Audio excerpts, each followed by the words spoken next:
Assalamualaikum dear students, welcome to my YouTube channel V U study with me. जी students, कैसे हैं आप सब? अल्लाह ताला से दुआ है कि आप सब खैरियत से हों।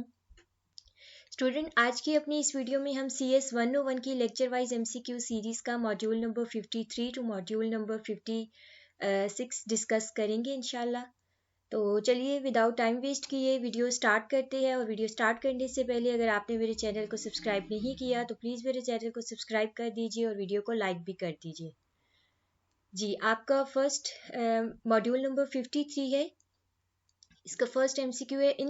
जो आपके ये 53, 54, 55 ये तमाम आपके ज़्यादातर स्टेटमेंट वाले इसमें से मुझे MCQs आपके मिले हैं। पास्ट में से कुछ भी मुझे इसमें से नहीं मिला।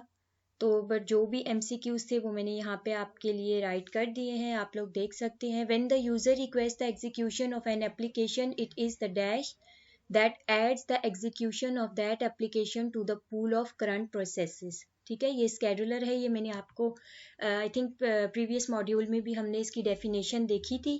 तो ये अब स्केड्यूलर से रिलेटेड एक स्टेटमेंट है, इसको आप अच्छे से समझ लीजिए। और मैं जिस तरह पहले भी मैंने वीडियोस में कहा है, अब भी मैं आपसे कहती हूँ कि अपने लेक्चर्स आप लोग शॉर्ट लेक्चर ज़रूर लीजिए ताकि आप लोगों के कॉन्सेप्ट क्लियर हो जाएं। ठीक है, ये अब स्केड्यूलर से रिलेटेड आपकी एक स्टेटमेंट है। मुझे यहाँ पे आप लोग इसको अच्छे से समझ लीजिए कि जब यूज़र जो है वो एग्जीक्यूशन के लिए रिक्वेस्ट, किसी भी एप्लीकेशन की रिक्वेस्ट करता है, ठीक है, तो उसकी जो एप्लीकेशन है वो करंट प्रोसेस, उसका पूल जो भी है, पूल का करंट प्रोसेस जो है वो किस तरह एग्जीक्यूशन ऐड करता है। Scheduler sorry is the scheduler that adds the execution. ठीक है, स्केड्यूलर करता है ये। बस आप इसको देख लीजिएगा, स्टेटमेंट है। नेक्स्ट चलते हैं। The scheduler maintains a block of information in main memory called the process table. अब ये आपकी प्रोसेस टेबल की डेफिनेशन है। और मे भी आपको वो ये पूछ लें, the dash maintains a block of information in main memory called the process table. तो आपने अच्छे से स्टेटमेंट को याद रखना है। नेक्स्ट चलते हैं। A process is ready if it is in state in which its program can continue and it's waiting. अब ये भी स्टेटमेंट ही है आपकी।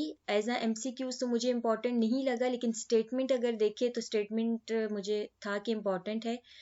प्रोसेस जो है वो रेडी कब होता है?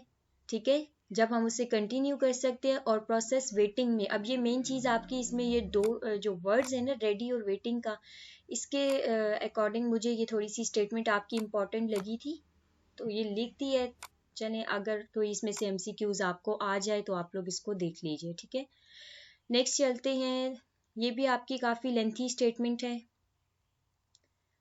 The dispatcher is the component of the kernel that oversees the execution of the scheduled processes in time sharing। अब मेन इसकी ये वाली चीज़ है, ठीक है, in time sharing multitasking system this task is accomplished by multi programming that is divided time into short segments called slice।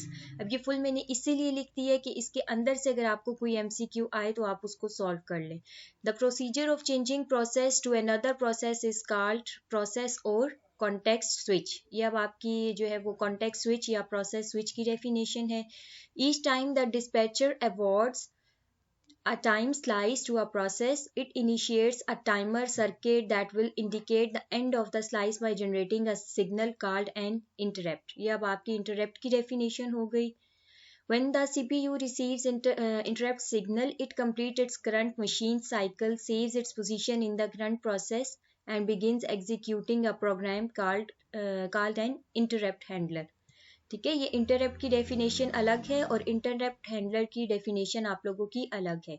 इनको आपने लाजमी अच्छे से करना है, ये आपकी शॉर्ट क्वेश्चन में भी आ सकती है।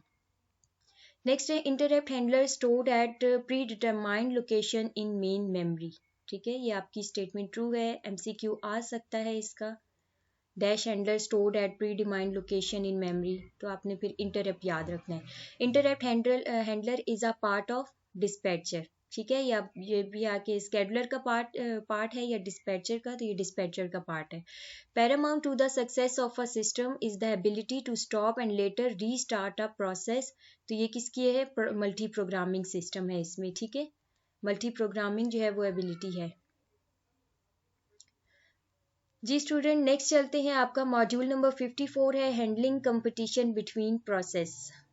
इसमें आपका फर्स्ट एमसीक्यू है, an important task of an operating system is the allocation of the machine's resources to the process in the system. ठीक है, अब ये आपको एज ए एमसीक्यूज भी आ सकता है और आपको शॉर्ट क्वेश्चन भी आ सकता है। An important task of operating system का इम्पॉर्टेंट टास्क क्या है? ठीक है, इसके बाद नेक्स्ट है the dash allocates access to files as well as allocates mass storage space for the construction of new files. ये अब आपका जो मॉड्यूल 54 है यहाँ के इसके ये वाले एमसीक्यूज आपके इंपॉर्टेंट हैं, ये आपको आ सकते हैं लाजमी।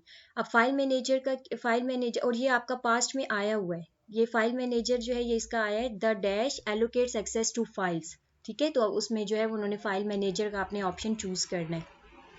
अब फाइल मैनेजर क्या करता है? ये फाइल्स की एक्सेस को एलोकेट करता है, ये आपने याद रखना है।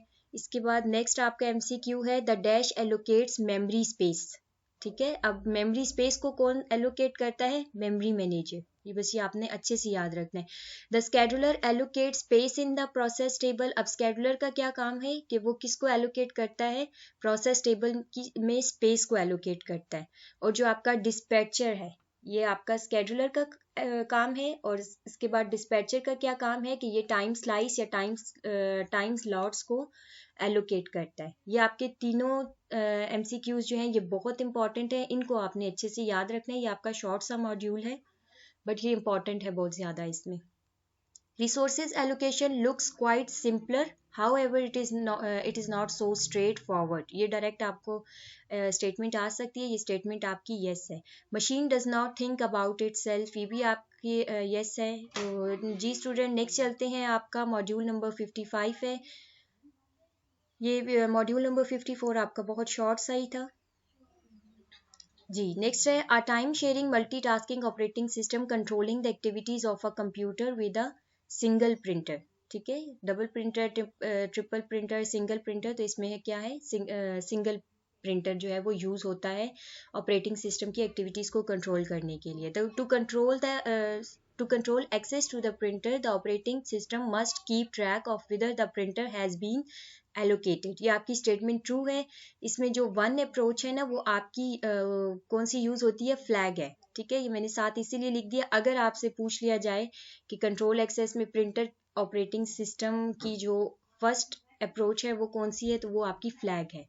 The task of testing and possibly setting the flag में रिक्वायर सेवरल मशीन इंस्ट्रक्शंस। ये भी आपकी ट्रू है। इसमें जस्ट स्टेटमेंट ही कुछ है इंपॉर्टेंट सी, एमसीक्यूज तो इतना मुझे नहीं था, बट आप लोगों ने लाजमी करनी है, छोड़ना आपने कुछ भी नहीं है। शॉर्ट लेक्चर्स भी लाजमी लीजिए क्योंकि कहीं से भी आपको किसी भी टाइप का एमसीक्यू आ सकता है। The value of flag must be retrieve from main memory, manipulated with in the CPU and finally stored back in main memory. ये भी आपकी ट्रू है स्टेटमेंट। ठीक है, ये फ्लैग का बताया हुआ है।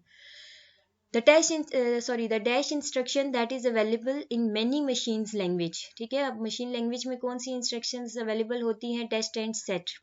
The instruction direct to the CPU to retrieve the value of flag, note the value received, and then set the flag all within a single machine instruction। अब ये आपका MCQ true, ये भी आपकी स्टेटमेंट क्या है? ट्रू है। ये आपका मॉड्यूल तो इतना इंपॉर्टेंट नहीं है, लेकिन इसमें जो स्टेटमेंट है वो मुझे इंपॉर्टेंट है कि मे बी आपको उसमें से क्वेश्चन आ सकते हैं। ये अब आगे आपकी क्रिटिकल रीजन की डेफिनेशन है, ये मैंने फुल इसीलिए लिख दिया ताकि अगर शॉर्ट में आए तो आप इसको राइट कर लें।